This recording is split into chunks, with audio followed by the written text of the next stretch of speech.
The moment my daughter-in-law looked me straight in the eye across the dinner table and said, "Victor, you're too old to run anything anymore. It's time to step aside and let the younger generation take over." Something inside me that had been quiet for too long finally snapped. But I didn't yell. I didn't argue. I simply set down my fork, looked at my son Carl sitting there like a deer in headlights, and walked out of what I thought was my own home. My name is Victor Martinez. I'm 58 years old. And until 18 months ago, I thought I had life figured out. I built Martinez Construction from nothing. Started with a used pickup truck and a toolbox, turned it into a $2 million business over 30 years. My wife Dorothy and we were partners in everything. Then that drunk driver took her away from me on Highway 45, and suddenly I was trying to figure out how to live without the woman who'd been my compass for 3 decades. That's how I ended up moving in with my son Carl and his wife Miranda. They said it would be temporary, just until I got back on my feet. Miranda even offered to help with the business side of things. She had a marketing degree, said she could modernize our approach. I thought it was kindness. I was wrong. For 8 months, I watched Miranda slowly take over. She moved into the company office, started handling client communications, began scheduling meetings without asking me. When I questioned anything, she'd smile and say, "Oh, Victor, don't worry about these details. You should be relaxing, enjoying your golden years." Golden years at 58. Like I was some doddering old man ready for a nursing home. The house on Elm Street had been Carl and Miranda's for 3 years, a modest 2-story colonial with white siding and black shutters. Dorothy and I had helped them with the down payment when they got married. The living room had an open floor plan that connected to the kitchen, where we usually ate dinner around a rectangular oak table that seated 6. That's where it all came to a head. It was a Tuesday night in November. The leaves were turning outside the bay window, and I could smell the pot roast I'd been cooking since 3 p.m., Dorothy's recipe with carrots, potatoes, and that special blend of herbs she'd perfected over the years. Miranda barely touched her food, which should have been my first clue something was coming. "Victor, we need to have a serious conversation," she said, setting down her fork with deliberate precision. Her voice took on that tone she used when she wanted to sound reasonable, like she was explaining something to a child. I looked up from cutting my meat. "What's on your mind, Miranda? You're 58 years old. Most men your age are thinking about retirement, not trying to run a construction company." Carl shifted in his seat but kept his eyes on his plate. My granddaughter Susan, 16 and sharp as a tack, stopped chewing and watched the exchange with those intelligent eyes she'd inherited from Dorothy. "I'm not most men, Miranda, and I built that company with my own 2 hands. That was then," she continued, her voice getting colder. "Things are different now. The industry has changed. You can't keep up with the technology, the new regulations, the way business is done today." The dining room felt smaller suddenly, like the walls were closing in. The pendant light hanging over our table cast shadows that seemed to dance across Miranda's face as she spoke. Besides, she smiled, but there was ice in her eyes. Accidents happen all the time in construction. Men your age, their reflexes aren't what they used to be. Their judgment gets cloudy. It would be terrible if something happened because you insisted on staying involved when you should have stepped back. That wasn't concern. That was a threat. The words hung in the air like smoke from a fire you can't quite locate. "If you think I'm stepping aside," I said quietly, setting my knife and fork down parallel on my plate the way Dorothy had taught me, "you're mistaken." Miranda's mask slipped for just a second. Something cold and calculating flashed across her face before the concerned daughter-in-law expression returned. "Victor, you're being unrealistic. This house, the business, everything is going to be Carl's eventually anyway. Why not make the transition now, while you can still enjoy your retirement?" "Whose house?" I asked. She blinked. "What? You said this house. Whose house is it?" Miranda laughed, but it sounded forced, like glass breaking in slow motion. "It's Carl's house, obviously. We've been living here for 3 years." I stood up from the table slowly, my chair scraping against the hardwood floor. "Actually, Miranda, it's my house. The deed is in my name, always has been. Same with the business." The silence that followed was deafening. Carl stared at his plate like it might provide answers. Susan's eyes went wide, but she stayed quiet. Miranda's face cycled through confusion, then disbelief, then something that looked almost like panic. "That's impossible," she whispered. "Check the county records," I said, pulling my napkin from my lap and placing it beside my plate. "I'll be in my room." I walked through the living room, past the fireplace where Dorothy's photo still sat on the mantel, and climbed the stairs to the guest room that had become my temporary home. My heart was pounding, but for the first time in months I felt like myself again. I also knew I'd just declared war. The next morning, Miranda was gone before I got up at 6 a.m. Her car wasn't in the driveway, and there was no coffee made, something she'd done every morning since I moved in, always making a point to mention how she was taking care of me. Carl left for his job at Henderson Associates architecture firm without saying a word, just grabbed a banana and walked out the front door like he was afraid to make eye contact. Only Susan talked to me, and what she said changed everything. "Grandpa," she whispered as I was making coffee in the kitchen, the morning sun streaming through the window above the sink, "I need to show you something." She pulled out her phone and showed me screenshots of text messages. Miranda had been messaging someone called Coach B for months. The messages were brief but clear. Updates about my health, my declining mental state, discussions about accelerating timelines. "She's been planning this for a long time, Grandpa," Susan said, her voice barely above a whisper. "I heard her on the phone last week talking about life insurance policies. She thought I was asleep, but I was doing homework in my room. My blood ran cold. I thought about Dorothy's accident, about how Miranda had been so helpful afterward, so eager to take care of arrangements, about how she'd suggested I move in with them for my own safety, about how she'd volunteered to handle the business communications while I was grieving." "There's more," Susan said, scrolling through more screenshots. "Look at this one from last month." The message read, "V getting suspicious about business decisions. Need to move faster on succession plan.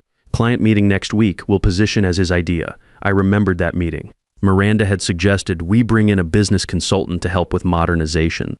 The consultant had recommended transferring more operational control to younger leadership, meaning Miranda herself. Susan, how long have you been watching this? Since Mom started acting weird around you, she used to be nice when Dad wasn't around, but lately she's been different. Cold, and she's always on her phone texting that Coach B person."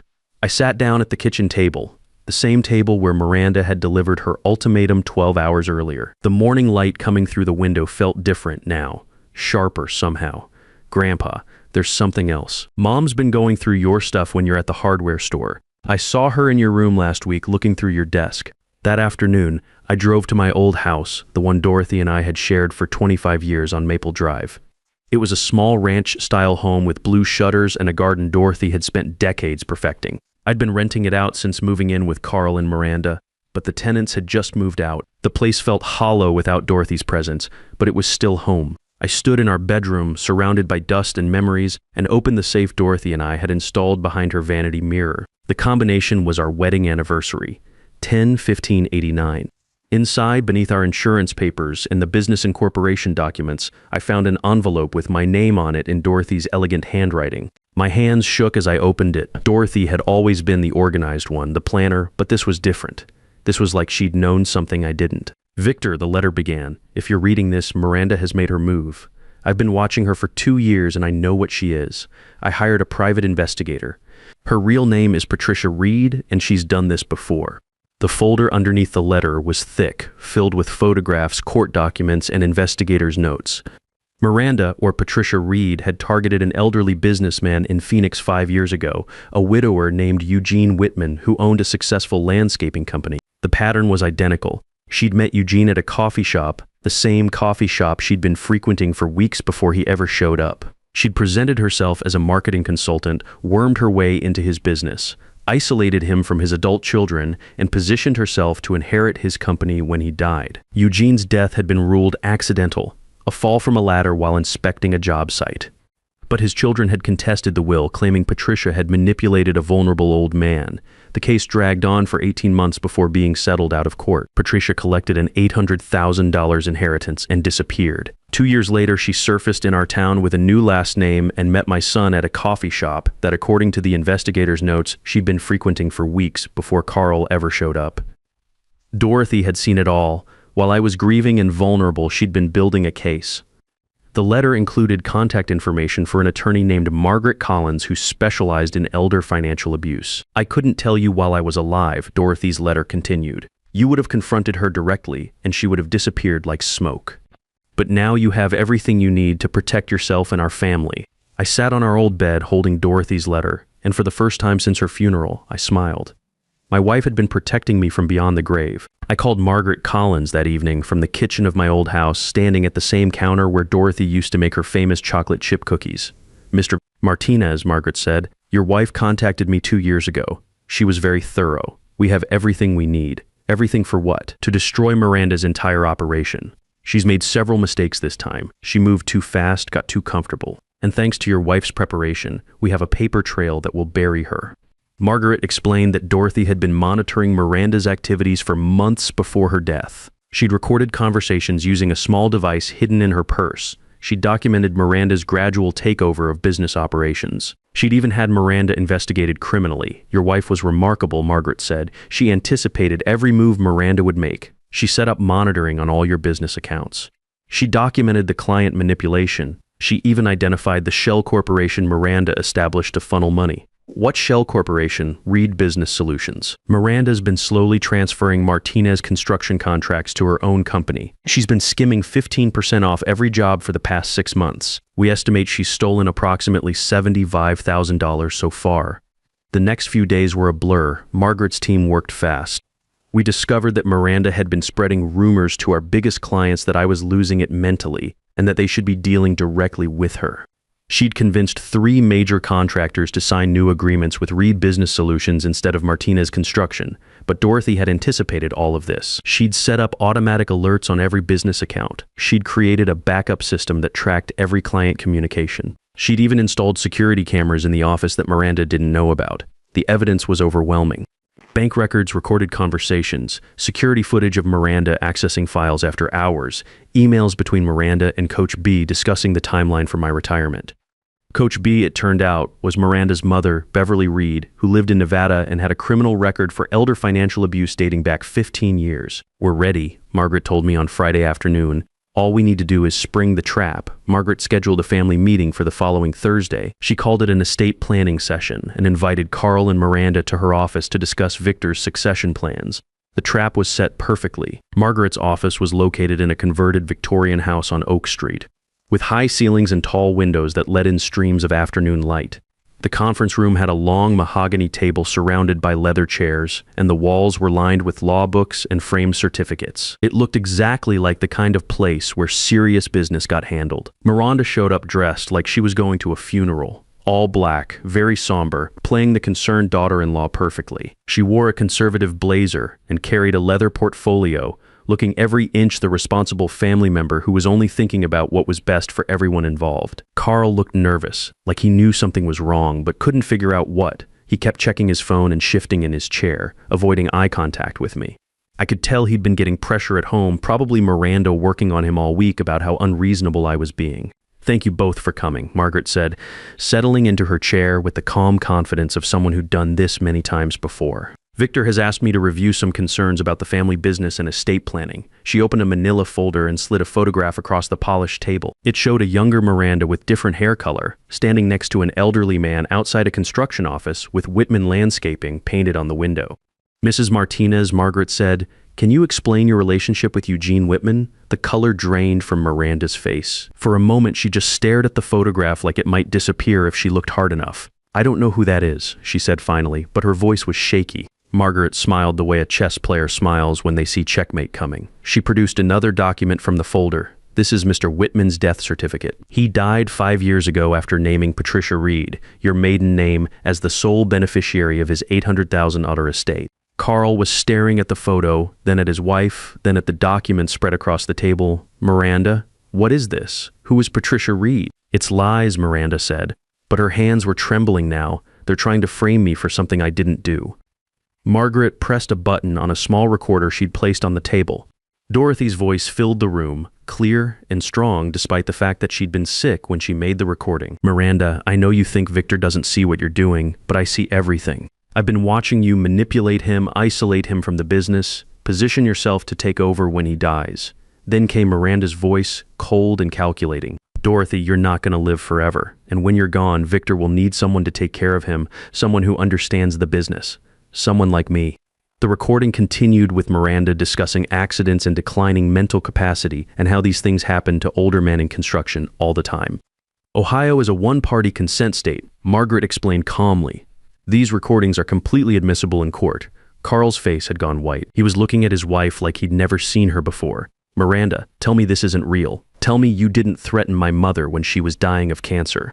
Miranda tried to stand, but Margaret wasn't finished. She produced another stack of documents from her seemingly endless folder.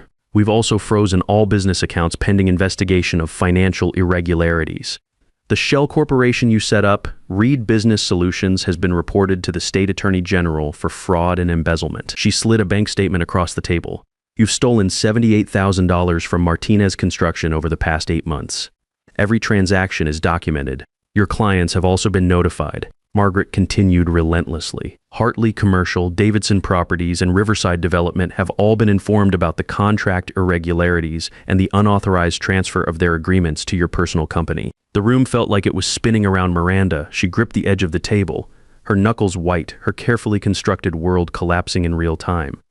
"This is insane," she whispered. "Victor, you can't believe this. I've been helping you. I've been taking care of you since Dorothy died." But Carl was reading through the investigation file now, his face getting darker with each page he turned.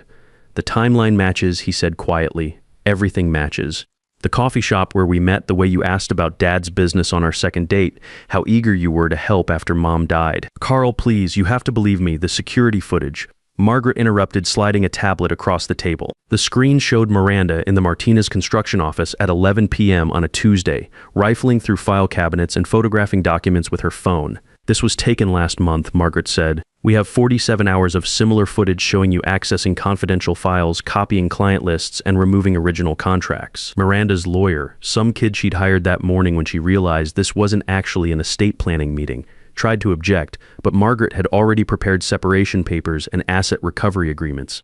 "You have 2 choices," Margaret said, her voice still calm, but carrying the weight of absolute authority. "Sign these documents relinquishing all claims to the Martinez family assets and business. Agree to return all stolen funds and leave quietly. Or we file criminal charges in 2 states for elder financial abuse, embezzlement, and conspiracy to commit fraud."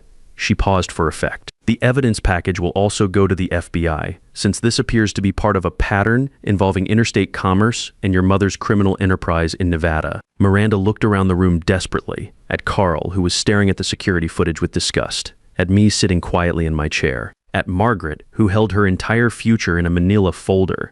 "How long do I have to decide?" Miranda asked, her voice barely audible. "You decide now," Margaret said, placing a pen on the table next to the documents in this room today. The silence stretched like a wire about to snap. Outside the tall windows, I could see people walking by on Oak Street, going about their normal lives while Miranda's carefully constructed scheme crumbled around her. She picked up the pen with shaking hands. Miranda signed every document with a hand that trembled so badly she could barely hold the pen. Each signature seemed to drain something vital from her confidence, her composure, her carefully constructed facade. By the time she finished, she looked like a completely different person than the woman who'd walked into Margaret's office an hour earlier. She signed the property relinquishment, giving up any claim to the house on Elm Street. She signed the business asset waiver, returning her stake in Martinez Construction. She signed the custody agreement that gave Carl full parental rights over Susan. And finally, she signed the financial restitution agreement, promising to return the $78,000 she'd stolen. "The funds will be transferred back to Martinez Construction within 48 hours, Margaret said, collecting the signed documents. "You have 72 hours to remove your personal belongings from the family residence. After that, any remaining items will be considered abandoned property." Miranda stood up slowly, like she was moving through water. She looked at Carl one last time, but he wouldn't meet her eyes. He was still staring at the security footage on the tablet, watching his wife steal from his family in the middle of the night. "Carl," she said softly, "this isn't over. I'm still your wife. I'm still Susan's mother." "No," Carl said, his voice flat and final. "You're not. You're Patricia Reed, and I don't know who the hell that is." Miranda picked up her purse and walked to the door. She paused for a moment with her hand on the brass handle, like she might say something else, but then she just opened it and left. The door closed behind her with a soft click that somehow sounded like the end of everything. We sat in silence for several minutes after she was gone. Carl was rubbing his temples, and I could see his hands shaking slightly. Margaret was organizing her papers with the efficient movements of someone who'd handled dozens of these cases. "What happens now?"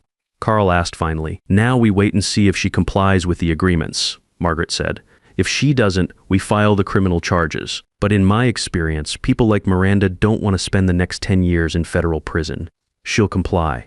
Carl looked at me across the table. "Dad, I'm so sorry. I should have seen what she was doing. I should have protected you. You were in love," I said. "Love makes us blind sometimes. Your mother knew that. She didn't blame you, and neither do I."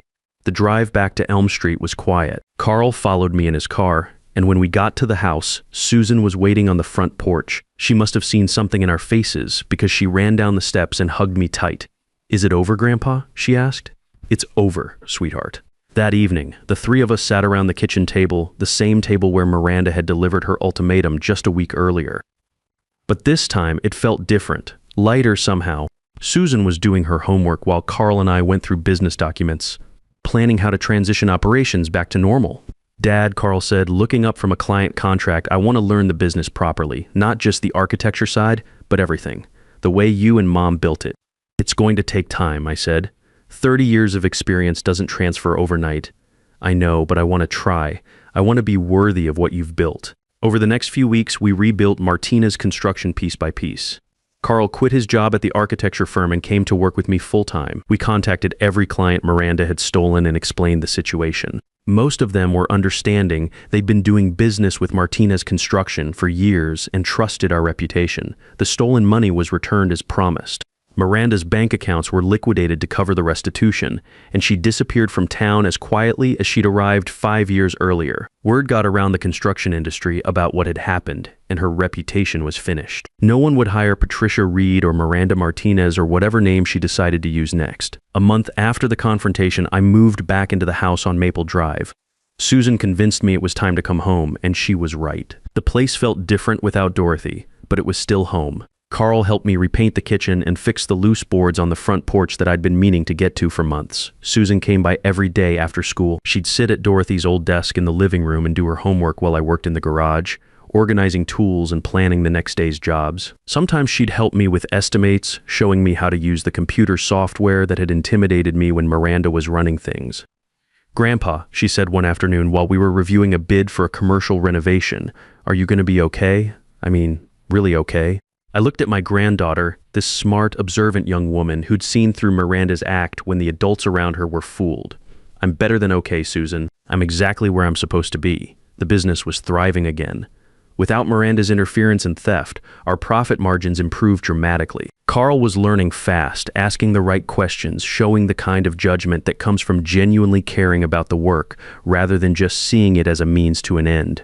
6 months later, I was standing in the backyard of the Maple Drive house, watching Carl and Susan install a new deck they'd designed together. The spring air was warm, and I could smell the apple blossoms from the tree Dorothy had planted when we first moved in. My phone buzzed with a text from Margaret Collins. "Thought you'd want to know. The FBI arrested Beverly Reed in Nevada yesterday, Miranda's mother, part of a larger elder fraud ring. Your case helped build the federal prosecution." I deleted the message and put my phone away. That chapter of our lives was closed. Carl looked up from where he was measuring deck boards. "Dad, you want to give us a hand with this?" I smiled and walked over to help my son. At 58, I was just getting started on the next phase of my life. Miranda thought she could take everything I'd built because I was too old to matter. She learned the hard way that experience isn't a weakness, it's a weapon when you know how to use it. My name is Victor Martinez. I'm 58 years old, and I'm exactly where I belong. They say respect is earned, but I learned it's also protected. When someone tries to take what you've built with manipulation and lies, the quiet strength that comes from years of honest work becomes your greatest defense. Age isn't about how many years you've lived, it's about how much wisdom you've gained from those years. And sometimes, the best way to teach someone that lesson is to let them underestimate you until it's too late.